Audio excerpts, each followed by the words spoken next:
My boyfriend and I lost power during a storm, but out of all the candles in our house, he chose to light the one my late sister made for me the day before she died, and now I don't think I can ever forgive him. I, 24F, need to start with some background about my sister. 2 years ago, my sister was unalived in a car accident. She was riding with a friend to the mall, the friend's parent was driving, and teenage boy plowed through a red light while texting on his phone and hit the car my sister, Carrie, was in. Carrie was killed instantly and her friend, June, was in a coma for 3 weeks before her parents took her off life support. When Carrie passed, I was devastated and angry and just not in a good place. Carrie and I had been extremely close. Despite a 7-year age gap between us, we enjoyed a lot of the same shows, we went to concerts together, we volunteered together, and I took it upon myself to guide Carrie like any big sister would do. Our parents were extremely busy with work most days, and Carrie and I would often cook together and do crafts when we weren't too busy with schoolwork. Carrie wanted to be a NICU nurse when she grew up, and I helped her find a volunteer position at a local hospital to help get her gain some experience being around patients. In short, Carrie was my sister and best friend, and when she passed, I was a mess. The last craft Carrie and I made together was a set of candles. We bought the wax at a local craft store and we both made each other a candle and decorated the jar it was in.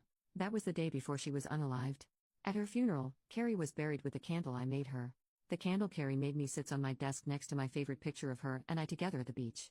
Or it did, until last week. Now some background about my boyfriend, 27M. I met my boyfriend about a year and a half ago, about 6 months after Carrie passed. I wasn't looking for a relationship, I was still grieving my sister's death. But Eugene came along and it was love at first sight. He was extremely supportive, let me cry on him when I needed to, didn't push me into getting over grieving or anything. He was extremely gentleman about everything and very, very patient. After 6 months of seeing each other pretty regularly, we decided to make it official. Eugene came into my life at a very low point and he has always been very respectful of sentiments I keep from my sister. Never asking me to take them down, always giving me space when I needed to cry. Eugene, along with most, if not all, of my friends and family know about Carrie's candle.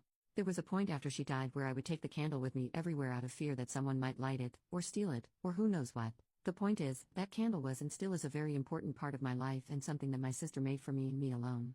When Eugene and I moved in together about 4 months ago, I packed away most of the reminders of my sister and put out the candle and picture on my desk.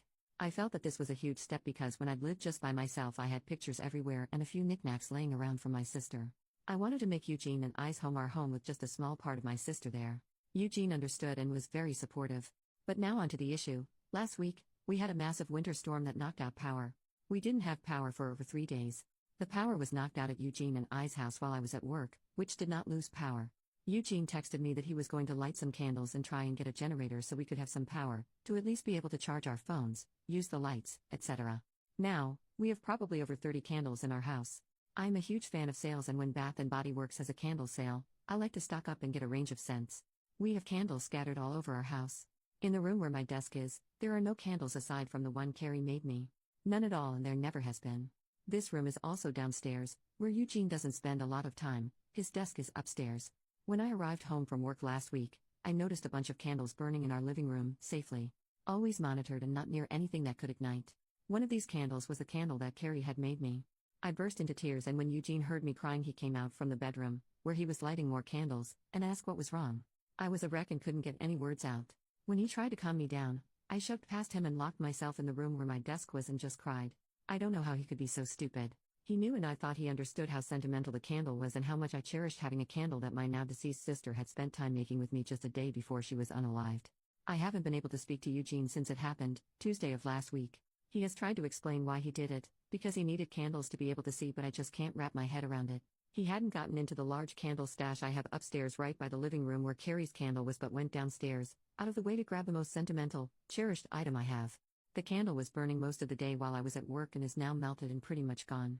I do still have the jar it was in, but I can't look at it without bursting into tears. Reddit, what do I do? Eugene says it was an accident, but I just don't believe that. He said he was getting around to lighting the candle surplus we have upstairs but just hadn't gotten there yet, after being home about 6 hours alone with no power. I am heartbroken and feel like this is a major slap in the face. I feel disrespected. I feel like he disrespected my sister. I just don't know what to do. I don't feel like I can forgive him for this. Can or should I try to work past this? Relevant comments. Commenter, I would absolutely end a relationship with someone over this. He must be a complete emotional idiot to think that this candle should be treated like any other. Also, I like how he tried to walk it back from I needed candles and there was one, to it was an accident. How freaking stupid he must be to think that this would be acceptable. Seriously, end it and don't look back. OP, thank you for your response. I really don't believe it was an accident.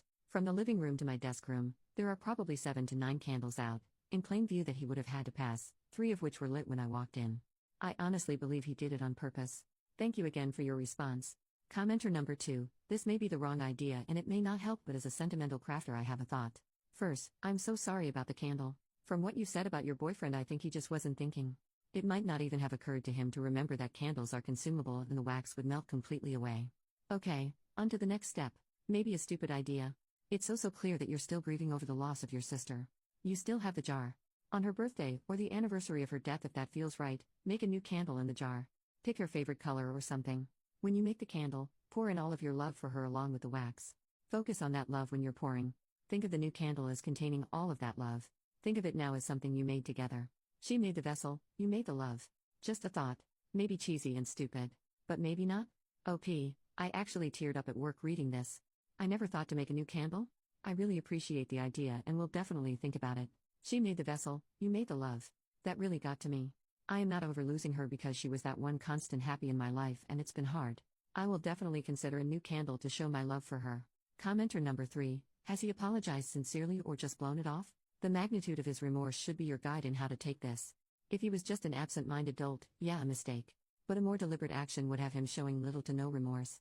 OP, he actually has not apologized but instead tried to defend his actions by saying he needed the candle for light and then moved on to saying it was an accident.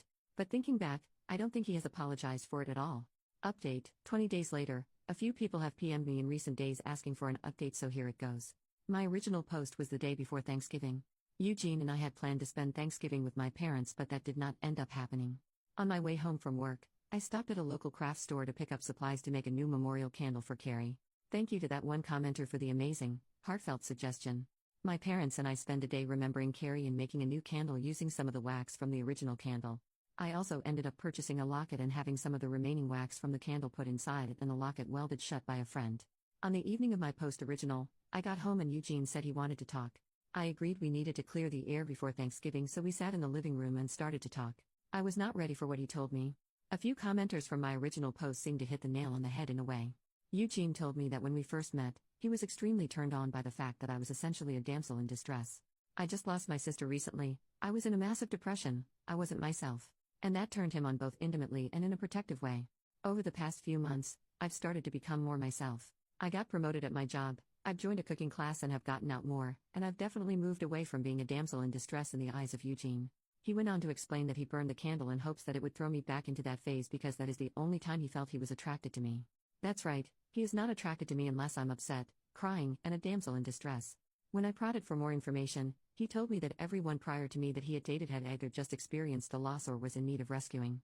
Eugene told me he was no longer attracted to me. He dreaded being intimate with me because he could no longer be the hero that was rescuing me, which is what turned him on in the first place. He didn't like going public with me because I had started to put myself together more, like not just wearing a t-shirt and jeans like I did when depressed, and that attracted the stares of other men that he saw as a threat, taking away his damsel in distress. Eugene had a whole laundry list of things he hated doing now because I wasn't in a funk anymore. I told him if that was the case then we needed to break up. He agreed and said he would go stay with a friend until he could make new living arrangements. My name is the only one on our house and I told him I would give him 60 days to vacate the house, which he agreed was fair. Over the past few weeks, I've spent a lot of time with my parents and with close friends. I don't really feel like I've been dumped or broke up with someone. I just feel like me. Carrie's candle sits on my desk where the original was and I wear the locket every day. Thank you Reddit for listening. I appreciate it more than you know. Top comment, hey, so, in a way, your sister's candle was a warning light so that you catch on to how screwed up Eugene actually is.